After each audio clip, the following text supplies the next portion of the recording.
կազմակերպման ընդունելու մասին հարցը հիմնական զեկուցող ազգային ժողովի պատգամավոր Թաքուի Ղազարյան, համեցեք։ Շնորհակալություն, հարգարժան փոխոսնակ, հարգելի գործընկերներ, ձեզ եմ ներկայացնում պատմության եւ մշակութային անշարժ հուշարձանների պատմական միջավայրի պահպանության եւ օգտագործման մասին եւ հարակից օրենքներում փոփոխություն կատարելու մասին օրենքի նախագիծը, օրենքի հիմնական օրենքի 37-րդ հոդվածի փոփոխվում է հիմնական 37-րդ հոդվածը, որի համաձայն հուշարձանների պետական ցանկերում ներառված պաշտամունքային կառույցները հնարավոր կլինի ցանկացած երրորդ անձի հատուցմամբ կամ անհատույց օտարել բացառապես կառավարության համաձայնության դեպքում եւ ըստ նախագծի կառավարությունը կարող է չտալ այդ համաձայնությունը կամ մերժել այդպիսի փոփոխությունը սեփականության, եթե առկա է տվյալ գույքը ոչ հանրօգուտ կամ ոչ իր նպատակային նշանակությամբ օգտագործելու ռիսկ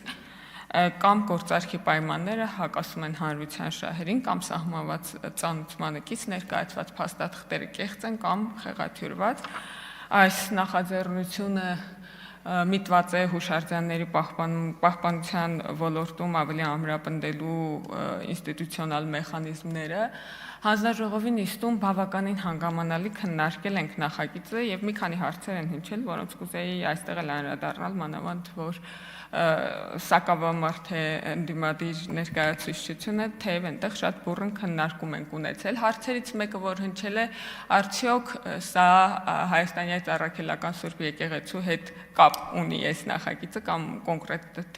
այս կրոնական կազմակերպությանն է ուղղված, քանի որ Հայաստանյան Առաքելական Սուրբ Եկեղեցին ամենաշատ պատմամշակութային հուշարձաններ տիրապետող կրոնական կազմակերպությունն է, պարզ է, որ առաջին հերթին եւ տրամաբանական է, որ առաջին հերթին այս ուղղությամբ են մեր մտքերը տրամադրված, երկրորդ հարցը Հայաստանյան Առաքելական Սուրբ Եկեղեցին որքան պատմամշակութային հուշարձանների է տիրապետում սեփականության իրավունքով, այս պահի դրությամբ դրանք ավելի քան 360 են, եկեղեցիները եւ վանքերը, որոնց տիրապետում է 360-ից ավելին է, սրանց մեջ ներառված նաեւ այն եկեղեցիները, որոնք չունեն հուշարձանի կարգավիճակ, հիշեցնեմ, որ 2010 թվականից հետո կառուցված որևէ եկեղեցի հուշարձանի կարգավիճակ չի ստացել եւ ես կարծում եմ, սա նույնպես վերանայելու կարիք ունի, միգուցե արժի արդեն 15-20 տարվա վաղեմության եկեղեցիները նույնպես դիտարկել որպես հուշարձաններ եւ ներառել պահպանական ցանկերում։ Մյուս հարցը, որ հնչել է, արդյոք նախադեպեր եղել են սեփականության իրավունքի փոփոխության եկեղեցու գույքի, որ այսպիսի մտավախություն է առաջացել, կամ նման նախադեպեր չեն եղել, բայց կոնկրետ եկեղեցիներ, այսինքն հայտնի չեն այդպիսի նախադեպեր, բայց կան չհերքված տեղեկություններ, որ եկեղեցին եւ այդ մասին էլի խոսել ենք Մարսիա Ցոտունթեմի առաջնորդը ասաց, որ եկեղեցին կազմակերպությունը իր փաստացի ղեկավարի ընտանիքի անդամներին օտարել է գույքեր, բնակարաններ, որից հետո մամուլում տեղեկություններ հրապարակվեցին կոնկրետ հասցեներով եւ մարդկանց անուններով, որոնք ես այստեղ չեմ կրկնի մարդկանց եւ նրանց հասցեները չթիրախավորելու համար։ Բացի այդ, օրեր առաջ եւ երևի հենց նույն օրը, երբ որ մենք քննարկում էինք այս նախագիծը, եկեղեցու ներկայացուցիչ Տեր Ասողիկ քահանան հարցազրույց տվեց, այդպես բրիֆինգ ունեցավ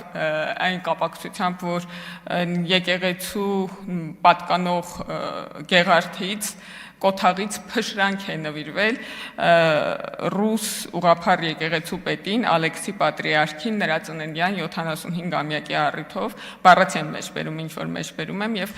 քահանան ասաց, որ Գարեգին II կաթողիկոսը իր լիակատար իրավունքով իր եկեղեցու սուրբ մասունքներից ցանկացած անձի, լինի աշխարհական թե եկեղեցական, կարող է նվիրաբերել, դա եկեղեցու Հովվապետի բացառիկ եւ լիակատար իրավունքն է եւ որևէ մեկը այստեղ իրավունք չունի ձայն անգամ արձակելու, ինչը նշանակում է, որ իրենց սեփականության իրավունքով պատկանող գույքին նույնպես կարող է այդպիսի վերաբերմունք լինել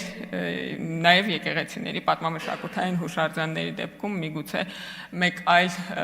հոգևոր առաջնորդի կամ նույն հոգևոր առաջնորդի ծննդյան առիթով մի փոքրիկ ավանդատուն նվիրեն, օրինակ, որը հուշարձան է, եթե օրինակ Սուրբ Գեղարդից մի փոքրիկ փշրանք նվիրելը համարվում է լիակատար իրավունք, որի կապակցությամբ ոչ ոք իրավունք չունի ձայն անգամ արձակելու։ Էլի հարցեր են հնչել, մասնավորապես մնացած գույքերը այս կարգավորման մեջ ներքո